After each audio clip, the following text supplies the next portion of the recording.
Saat ini kita masuk ke bulan yang mulia, yaitu bulan Rabiul Awal, bulan di mana dilahirkannya baginda Muhammad sallallahu alaihi wasallam.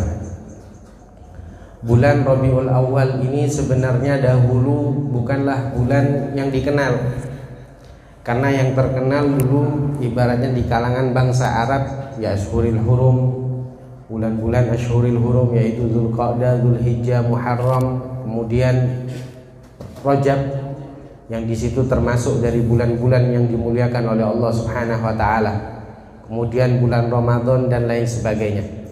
Namun dengan lahirnya Nabi Muhammad sallallahu alaihi wasallam, maka bulan Rabiul Awal ini menjadi mulia. Ini tak lain bukti bahwasanya Rasul sallallahu alaihi wasallam tidak dimuliakan oleh sesuatu, namun sesuatu menjadi mulia berkat Nabi Muhammad sallallahu alaihi wasallam. Kalau seandainya Nabi dilahirkan di bulan Ramadan atau mungkin di bulan Ashhurul Hurum, niscaya orang-orang akan mengatakan Nabi Muhammad mulia karena dilahirkan di bulan yang mulia. Namun Allah Subhanahu wa taala sengaja memilih bulan Rabiul Awal, bulan yang sebelumnya tidak pernah dikenal, menjadi bulan di mana dilahirkannya Nabi Muhammad sallallahu alaihi wasallam, tak lain adalah sebagai bukti bahwasanya Nabi Muhammad sallallahu alaihi wasallam tidak dimuliakan oleh sesuatu, namun Rasul sallallahu alaihi wasallam lah yang menjadikan sesuatu menjadi mulia. Kemudian Rasul sallallahu alaihi wasallam juga lahir di hari Senin. Hari Senin ini juga hari yang ibaratnya bukan sesuatu yang istimewa dahulunya. Berbeda dengan hari Jumat, Sayyidul Ayyam, pemimpin daripada hari. Kemudian hari Sabtu juga dimuliakan oleh mereka orang-orang Yahudi. Kemudian hari Ahad dimuliakan oleh mereka orang-orang Nasrani. Tapi hari Senin tidak ada yang mengistimewakan hari Senin ketika itu. Namun berkat lahirnya Nabi Muhammad SAW, hari Senin menjadi mulia. Bahkan kita disunnahkan puasa di hari Senin. Jadi ini semua tak lain sebagai bukti bahwasanya kemuliaan Nabi Muhammad SAW adalah istiqlalan munfaridan. Kemuliaannya Nabi Muhammad SAW tak lain murni karena memang Allah yang memuliakan, bukan sesuatu yang memuliakan Nabi Muhammad SAW. Bahkan kita sebagai umatnya ini menjadi mulia berkat Nabi Muhammad SAW. Umat-umat terdahulu itu hadirin, bagaimana Allah Subhanahu wa taala mensifatkan di dalam Al-Qur'an umat-umat terdahulu, umat-umat Nabi terdahulu. Di dalam Al-Qur'an Allah berfirman, laqad manallahu 'alal mu'minin idz ba'atsa fihim rasulan min anfusihim yatlu 'alaihim ayatihi wa yuzakkihim wa yu'allimuhumul kitaba wal hikmah wa in kanu min qablu lafi dhalalin mubin. Di dalam Al-Qur'an Allah menyatakan bahwasanya wa in kanu min qablu lafi dhalalin mubin. Mereka keadaan umat-umat terdahulu lafi dhalalin mubin, dalam keadaan sesat, mubin ditambah lagi mubin. Mubin apa? Nyata. Artinya sesat yang begitu nyata. Itu umat-umat terdahulu. Tapi berkat adanya bulan Rabiul Awal, berkat datangnya lahirnya Nabi Muhammad SAW, Allah nyatakan di dalam Al-Quran atas umat Nabi Muhammad SAW, kuntum khaira ummatin ukhrijat linnas. Kalian sebaik-baiknya umat yang dikeluarkan untuk seluruh manusia. Ini berkat Nabi Muhammad SAW. Makanya Imam Busiri itu mengatakan, bi akramir rusli kunna akramal umami. Dengan sepaling mulianya makhluk, paling mulianya Nabi, paling mulianya Rasul, kunna akramal umami, kita dijadikan paling mulianya umat. Ini tak lain berkat baginda Muhammad SAW. Makanya seseorang itu kalau gak senang dengan lahirnya Nabi, keterlaluan. Sungguh terlalu parah. Menjadi mulia berkat Nabi, malah gak senang dengan lahirnya Nabi. Malah dikit-dikit bilang maulid itu bid'ah, maulid itu sesat, maulid itu masuk neraka. Ini gimana cara gambarkannya, ini gimana? Padahal perayaan maulid itu tak lain yang dibaca adalah sirahnya Nabi Muhammad SAW, sejarahnya Nabi itu atas wujud kecintaan kepada Rasul Sallallahu Alaihi Wasallam. Bagaimana ceritanya orang yang cinta kepada Rasul, senang kepada Nabi, kemudian dibilang sesat? Ini kan aneh. Ini kan aneh. Lihat Abu Lahab. Kalian tahu sama Abu Lahab? Abu Lahab, Bu. Abu Lahab, Pak. Tahu ya Abu Lahab ya? Tahu di mana? Abu Lahab itu sudah jelas di dalam Al-Quran, dengan nas yang jelas di dalam Al-Quran bahwasanya Abu Lahab ini kekal di dalam neraka. Tapi di dalam riwayat Bukhari itu disebutkan bahwasanya Abu Lahab ini setiap hari Senin mendapatkan keringanan azab oleh Allah Subhanahu wa taala. Kenapa? Sebab karena dulu pernah senang dengan lahirnya Nabi Muhammad SAW. Jadi Abu Lahab itu dulu bilang sama budaknya Suwaibah, mengatakan kepada Suwaibah, Suwaibah, nanti kalau anaknya Abdullah lahir kabarin ulun, kabarin aku. Kapanpun itu, mau siang mau malam, kamu datengin aku, kabarin aku bahwasanya kalau memang anaknya Abdullah ini, ayah dari Nabi Muhammad itu sudah lahir, anaknya sudah lahir, kabarin kepadaku. Subhanallah, Nabi Muhammad lahir kapan hadirin? Ada yang tahu? Tanggal 12 Rabiul Awal. Kapan waktunya? Hah? Siang kah? Qubailal fajr, sebelum subuh, mendekati subuh. Artinya kan masih malam, masih gelap gitu. Lah orang kafir ya enak-enaknya tidur hadirin. Itu tiba-tiba Suwaibah langsung datang kepada Abu Lahab. Kenapa? Karena ingat dengan ucapannya Abu Lahab, kapanpun itu kalau memang Nabi lahir, Muhammad ini anaknya Abdullah lahir, kabarin saya. Malam-malam gedor pintunya Abu Lahab. Suwaibah gedor, buka, ngamuk Abu Lahab hadirin. Enak-enaknya tidur dibangunin. Suwaibah, dasar bungul pian. Tapi gak bahasa seperti itu hadirin. Gak ngerti bahasa Banjar Abu Lahab.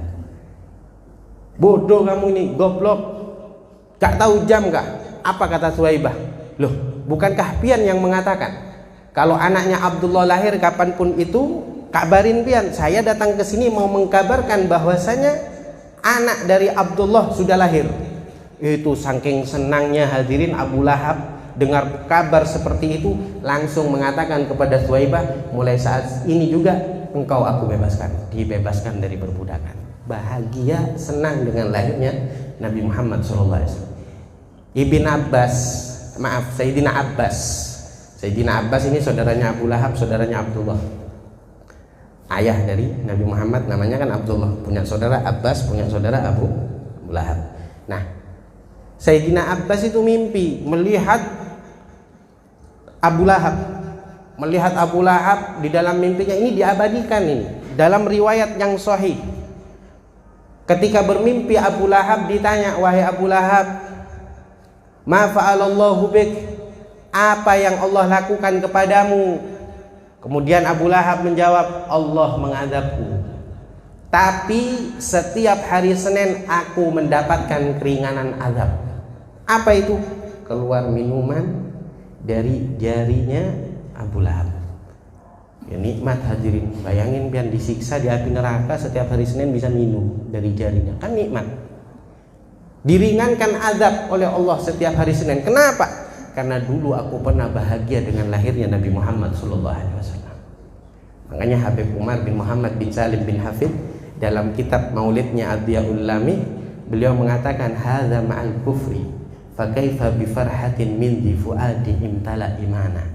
Kata Habib Umar bin Muhammad bin Salim bin Hafid, kalau ini yang diberikan kepada orang kafir yang tidak beriman kepada Allah, tidak beriman kepada Nabi Muhammad, karena wujud kebahagiaannya dengan lahirnya Rasul diberikan keringanan, fa kaifa bi farhatin min dhi fuadi intala imana. Bagaimana kiranya kebahagiaan seseorang yang di dalam hatinya memiliki iman kepada Allah, iman kepada Rasul sallallahu alaihi wasallam.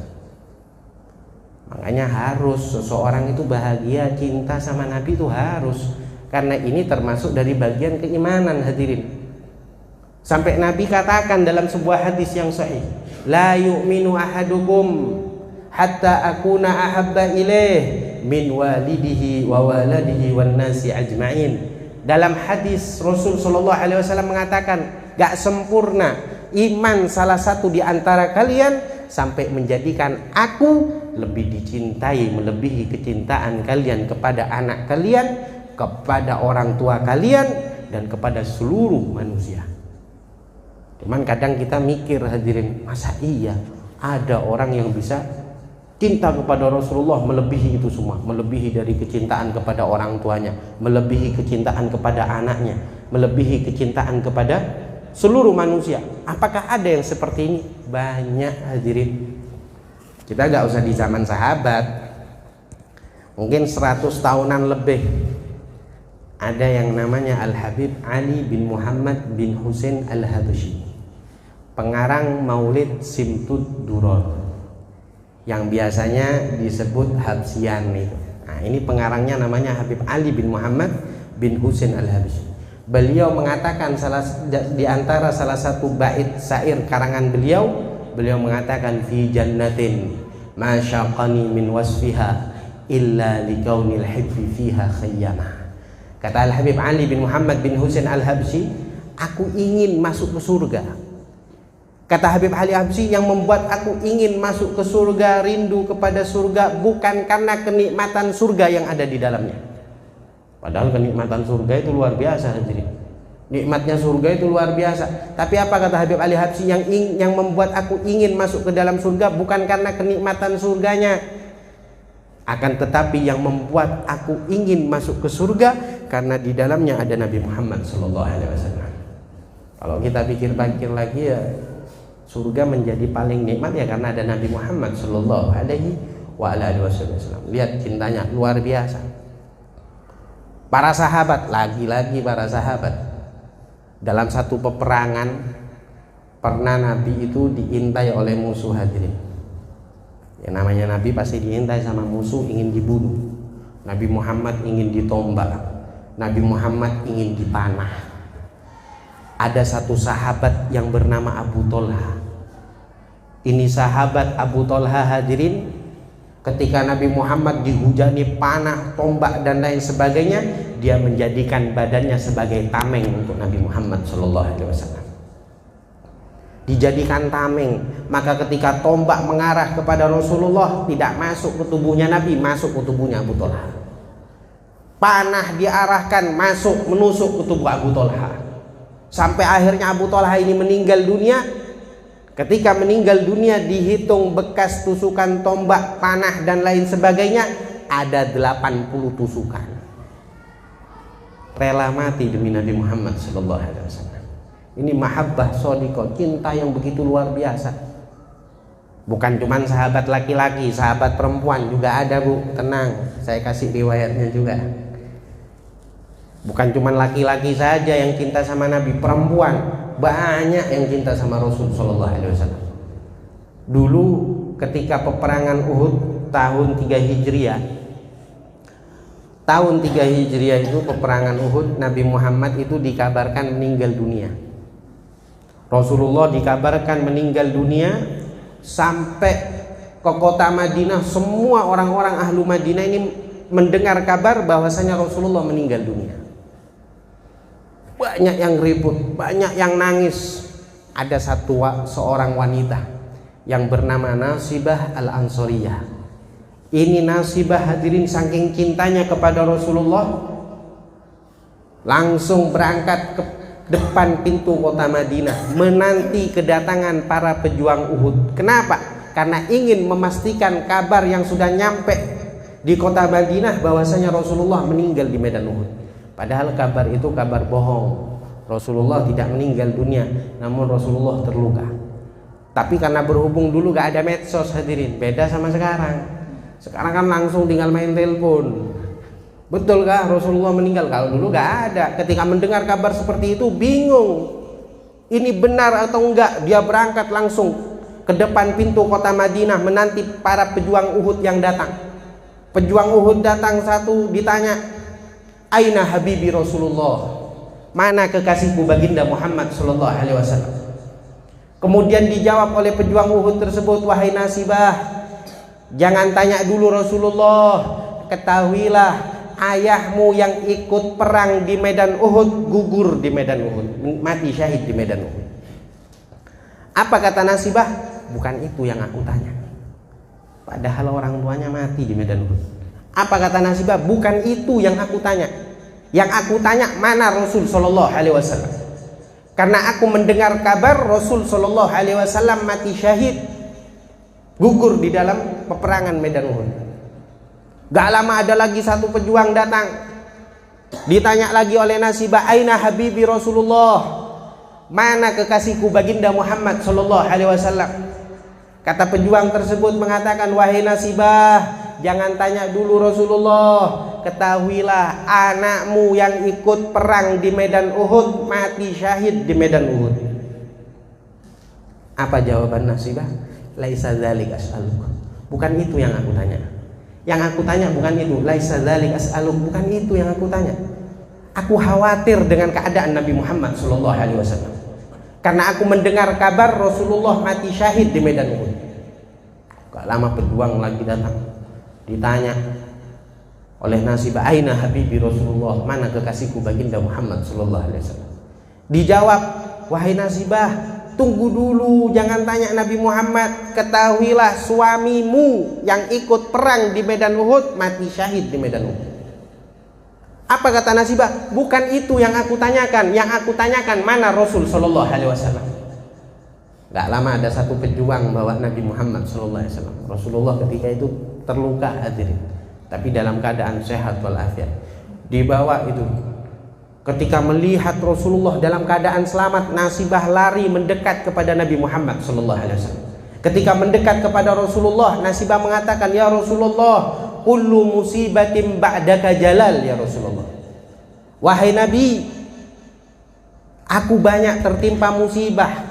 Ayahku gugur di medan Uhud, suamiku mati di medan Uhud, anakku mati di medan Uhud. Tapi ketika aku melihat engkau dalam keadaan selamat, semua musibah tersebut seakan-akan kecil, wahai Nabi Muhammad. Ini dipraktekkan langsung oleh para sahabat hadirin.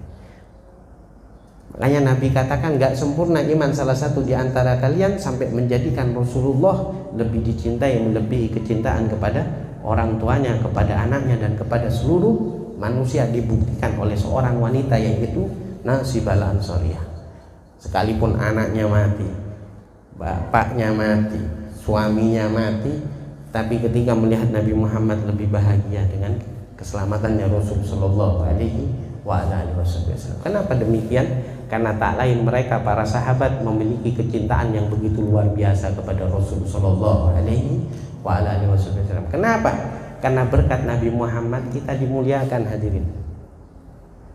Kita dimuliakan oleh Allah berkat Nabi Muhammad sallallahu alaihi wasallam. Ketika Rasulullah lahir itu, gak usah manusia hadirin, gak usah manusia. Di dalam sirah itu diceritakan, hewan-hewannya orang Quraisy itu ketika mendengar Rasulullah lahir semuanya senang. Sampai subhanallah, dengan kuasa Allah subhanahu wa ta'ala, ini hewan-hewan bisa berucap. Apa ucapannya? Marhaban bin Nabi, selamat datang wahai Nabi. Dan ini juga dinukil, ditulis oleh Al-Habib Ali bin Muhammad bin Husain Al-Habsyi di dalam kitab maulidnya. Di dalam kitab maulid Habsyi itu, Simtud Durar, Habib Ali bin Muhammad bin Husain Al-Habsyi beliau mengatakan, wa kullu dabatin li Quraisyin nataqat bi fasihil ibarah mu'linatan bi kamalil bisyarah. Ketika 12 Rabiul Awal Rasulullah lahir, hewan-hewan kepemilikan Quraisy, kambingnya, sapinya, dan lain sebagainya, nataqat, bisa berucap, bi fasihil ibarah, dengan kalimat yang fasih. Untuk apa? Mu'linatan bikamalil bisyarah, menunjukkan akan kebahagiaannya dengan kedatangan Nabi Muhammad Sallallahu Alaihi Wasallam. Kambing, Pak, kambing, sapi senang dengan lahirnya Nabi. Makanya kalau ada orang yang nggak senang sama lahirnya Nabi, nggak senang sama Maulid, berarti lebih parah daripada Pian yang mengatakan ya. Nah, ini dalam sirah jelas dijelaskan senang dengan lahirnya Nabi Muhammad Sallallahu Alaihi Wasallam, bahagia dengan lahirnya Rasul SAW. Kenapa demikian? Ya karena seseorang yang betul-betul cinta sama Nabi Muhammad itu kadar imannya tergantung akan mahabbahnya, tergantung akan kecintaannya. Rasulullah ini gak ada aib, Nabi Muhammad ini gak punya kekurangan. Basyarun lakal basyar, manusia biasa tapi gak seperti manusia biasa. Kita kalau mau bicara kemuliaannya Nabi, itu hadirin kemuliaannya Rasulullah dari ujung rambut sampai ujung kaki gak mungkin selesai, banyak. Bahkan dalam ucapan salah satu ulama, seandainya semua ulama kumpul, seluruh dunia kumpul mau nulis kemuliaannya Rasulullah, gak akan mungkin selesai. Sampai yafnaz zaman, sampai akhir zaman gak mungkin selesai menulis kemuliaan Nabi Muhammad SAW. Kita gak usah capek-capek membahas kemuliaannya Nabi Muhammad mulia. Bukti kemuliaannya Rasulullah mudah hadirin. Kita pilih beberapa hal yang di situ mungkin jelek untuk kita, kalau kita sandingkan kepada Rasulullah pasti mulia. Itu saking mulianya Nabi. Coba kita pikir, apapun sudah yang jelek dari kita, kalau kita sandingkan kepada Rasulullah pasti mulia. Ambil contoh ludah, atau kalau kata orang Jawa itu, kalau kata orang Madura copa. Ludah itu hadirin bau atau tidak kira-kira? Ada ludahnya yang wangi? Nggak ada, pasti bau. Menjijikan nggak? Menjijikan. Tapi kalau ludahnya Nabi Muhammad SAW dawa, obat. Nabi ketika masih kecil pernah beliau itu sakit mata. Rasulullah sakit matanya dibawa kepada dokter. Kebetulan dokternya ini rohib, pendeta, yang mana pendeta ini tahu akan tanda-tanda kenabian. Ketika Rasulullah dibawa, Nabi Muhammad masih kecil, masih belum jadi nabi, belum diutus jadi rasul ketika itu. Dibawa oleh pamannya Abu Thalib. Ketika dilihat oleh dokter, diperiksa, ditanya, apa ini sakitnya? Sakit mata. Ketika dilihat ada tanda kenabian, apa kata si dokter tersebut? Obatnya ada pada anak ini sendiri. Jempolnya si dokter diberikan kepada Rasulullah, minta ludahnya Nabi Muhammad SAW. Ludahnya Rasulullah diminta, diletakkan di mata mulia Nabi Muhammad SAW. Fasyufiya, langsung sembuh. Ludahnya Nabi. Kalau ludahnya kita menjijikan. Tapi jangan pian ketika dengar riwayat, oh Nabi Muhammad dulu pakai ludah sembuh, terus pian praktekkan. Apalagi yang nggak sikatan gigi hadirin, iritasi. Pakai insto aja sudah. Ini lain, ini ludahnya Nabi Muhammad SAW. Menjijikkan kalau ada pada diri kita, tapi kalau kita sandingkan kepada Rasulullah, mulia. Ada salah satu sahabat di dalam peperangan, di dalam satu peperangan terluka sampai matanya lepas. Ketika matanya terlepas, bingung cari Nabi Muhammad SAW. Dicari Rasulullah, Nabi Muhammad dicari. Kemudian mengatakan, ya Rasulullah, inggala'at aini ya Rasulullah, wahai Nabi, lepas mataku. Kemudian Nabi Muhammad SAW memberi ludah sebagai lemnya, sebagai perekatnya, dikembalikan lagi itu mata. Apa kesaksian sahabat ini? Ketika besar, ketika sudah tua, sahabat ini mengatakan, wallahi demi Allah, mata yang ada bekas ludah Nabi Muhammad lebih terang, lebih jelas dibandingkan mata yang tidak ada ludahnya Nabi Muhammad SAW. Indah Nabi Muhammad. Sesuatu yang menjijikkan kalau ada pada diri kita, kita sandingkan kepada Rasulullah, mulia. Ini kan dohir, mata ini dohir. Bahkan ludahnya Nabi ini juga mengobati penyakit batin. Zaman dulu hadirin, ada seorang wanita Tadi kita akan cerita juga wanita yang mulia yang cinta kepada Nabi Muhammad SAW. Dulu di zaman Nabi ada satu wanita yang maaf akhlaknya jelek, buruk, gak pernah taat sama suaminya, sering keluar kalimat-kalimat yang kotor, gak pernah taat. Tapi insya Allah kalau wanita di sini insya Allah kurang lebih katanya. Insya Allah soleha semua. Ini wanita ini sudah terkenal kalau mulutnya kurang baik. Ketika Nabi Muhammad lagi kumpul dengan para sahabat, Nabi Muhammad lagi makan, ini wanita mendekat. Kemudian Nabi Muhammad lagi makan, apa kata wanita tersebut? A'anta Nabi? Dia bertanya, pian Nabi kah? Saya mau tanya, kira-kira pertanyaan ini pertanyaan yang baik apa pertanyaan yang buruk? Jelas itu Nabi, ini lagi kumpul dengan para sahabat. Kalau pian gak percaya itu pertanyaan yang kurang ajar, coba pian ketika ketemu sama gubernur, ketemu sama bupati, apalagi presiden, kemudian pian tanya, pian presiden kah? Penghinaan itu hadirin. Anta Nabi, apa pian Nabi? Para sahabat geram. Kenapa? Karena sudah terkenal wanita ini mulutnya kurang baik. Ditahan sama Nabi Muhammad, ditahan sama Rasulullah, sudah biarkan. Dijawab oleh Nabi Muhammad, "Na'am, iya. Iya aku Nabi." Kata orang tersebut, "Kalau kamu Nabi, kalau engkau Nabi, makan jangan sendirian. Makannya jangan sendirian, ojo dewean," kata orang Jawa. Jangan makan sendirian. Bagi-bagi. Waduh, tambah kurang ajar hadirin. Nabi lagi enak-enak makan diganggu, makannya diminta. Akhirnya dibagi sama Rasulullah, dibagi sama Nabi Muhammad SAW, diberikan kepada wanita tersebut. Nabi Muhammad melanjutkan makannya, si wanita tersebut juga makan. Nabi Muhammad belum selesai makan, si perempuan tersebut selesai duluan aja. Lebih cepat, ekspres ini. Nabi belum selesai. Ketika sisa suapan terakhir, apa kata wanita tersebut? Yang di mulutmu juga berikan kepadaku. Yang di mulutmu wahai Nabi berikan juga kepadaku. Kan kurang ajar. Akhirnya mau gak mau dikeluarkan sama Nabi Muhammad, dimakan oleh wanita tersebut. Kesaksian para sahabat setelah wanita ini makan bekas makanan Rasul Shallallahu Alaihi Wasallam, para sahabat mengatakan apa? Wallahi min ba'di ma akalat min athari ta'ami Rasulillah lam takhruj min faiha illa khaira.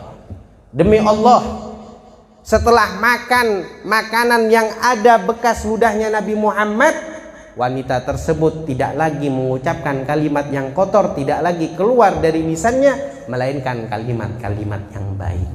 Makanya ini dalil. Ini juga dalil. Kadang kita datang ke guru, datang ke ulama, datang ke ustadz, kadang datang ke habib, minta air doa, kadang minta diminumkan. Ya ini dalilnya diantaranya hadirin. Makanya Pak, pian kalau punya istri yang mungkin kurang baik, bawa ke ulun ludahi. Ini dalil. Nah, mereka para ulama itu yang memiliki keilmuan, yang mengikuti jejaknya Nabi Muhammad, juga ada sirnya Nabi Muhammad SAW.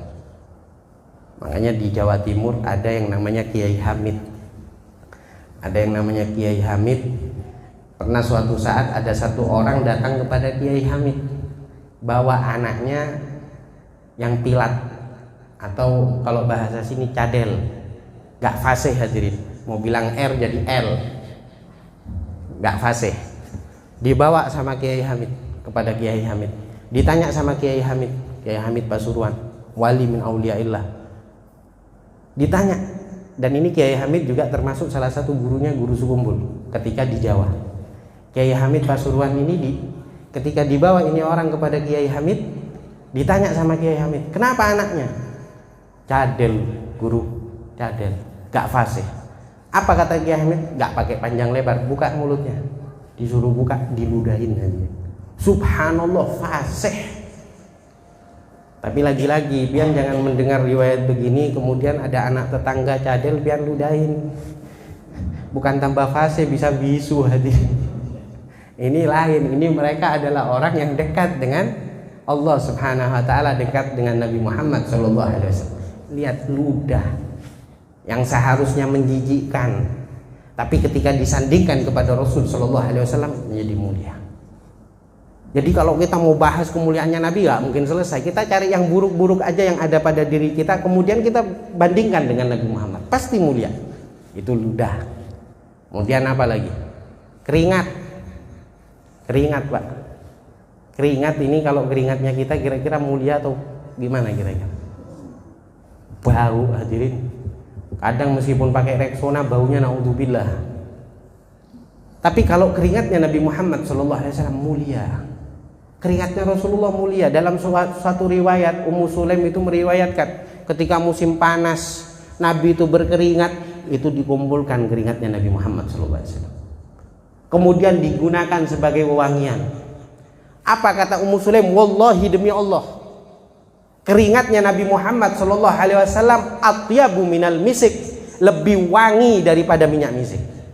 Dan minyak misik itu mahalnya mahal. Ini keringatnya Rasulullah lebih wangi daripada minyak misik.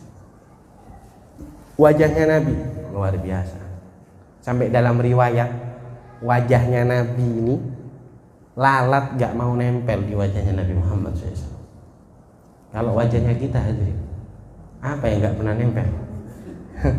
Jangankan lalat, kecoa nempel hadirin. Tikus kita tidur di bawah digigit sama tikus. Tapi wajahnya Nabi mulia. Lalat malu mau menghinggap ke wajahnya Nabi Muhammad SAW. Makanya momentum bulan Maulid ini nanti kan banyak majelis-majelis Maulid. Ayo kita semangat hadiri, kita yang punya keluangan waktu kita hadiri. Kenapa? Karena di situ nanti kita akan mendengar akan kisah-kisah Nabi Muhammad SAW.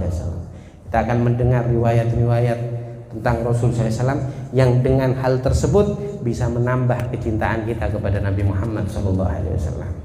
Dan harapan kita juga gak keluar dari bulan Maulid, melainkan kita bisa mimpi Nabi Muhammad SAW, bisa mimpi Rasulullah.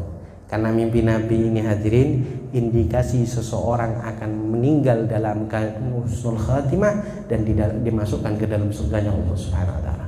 Siapa yang mengatakan? Nabi Muhammad SAW. Dalam hadis Rasul SAW beliau mengatakan, man ra'ani fil manam faqad ra'ani haqqah. Kata Nabi Muhammad, siapa orang yang melihatku di dalam tidurnya, dia sungguh-sungguh melihatku.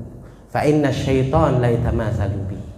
Karena syaitan tidak akan pernah bisa menyerupaiku. Dalam riwayat yang lain, man ra'ani fil manam, siapa orang yang melihatku di dalam tidurnya, fasyayaroni fil yaqadha, maka kelak dia akan melihatku secara terjaga. Makanya ulama mengatakan ini bisyarah, ini kabar gembira bagi seseorang yang pernah mimpi Nabi, yang dikaruniai oleh Allah bisa mimpi Rasulullah, fasyayaroni fil yaqadha, kelak akan melihat aku di dalam keadaan terjaga. Bahkan ulama mengatakan walau kubailal maut, sekalipun menjelang matinya dia tidak akan mati kecuali melihat Rasulullah secara nyata. Ini hadis yang sahih. Makanya kita upayakan bagaimana caranya kita bisa mimpi Nabi Muhammad SAW. Di antaranya perbanyak sholawat. Di antaranya banyakkan kita mendengar kisah Nabi Muhammad SAW. Dengan hal tersebut, insya Allah kita bisa mimpi Nabi Muhammad SAW wa ala alihi wasallam, bahkan kelak insyaallah kita dimasukkan ke dalam surganya Allah Subhanahu wa taala. Mudah-mudahan, makanya momentum bulan Maulid ini jangan kita sia-siakan. Perbanyak sholawat kepada Nabi Muhammad SAW, perbanyak hadir majelis-majelis Maulid yang insyaallah dengannya bisa menambah kecintaan kita kepada Rasul sallallahu alaihi wasallam, dan kita berharap mudah-mudahan kelak kita dikumpulkan bersama Nabi Muhammad sallallahu alaihi wasallam, bisa mencium tangan Nabi Muhammad sallallahu alaihi wasallam, bisa memeluk tubuh Nabi Muhammad sallallahu alaihi wasallam. Allahumma ja'al jam'ana hadza jam'an marhuma wa tafarruqana min ba'dihi tafarruqan ma'suma wa la taj'al fina wa la ma'ana syaqiyan wa la mahruma. Ya Rabbi bil Mustafa balligh maqasidana, ya Rabbi bil Mustafa balligh maqasidana, ya Rabbi bil Mustafa balligh maqasidana, waghfir lana ma madha ya wasi'al karami. Wa sallallahu ala sayyidina Muhammad walhamdulillahi rabbil alamin. minta maaf sebanyak-banyaknya. Wassalamualaikum warahmatullahi wabarakatuh.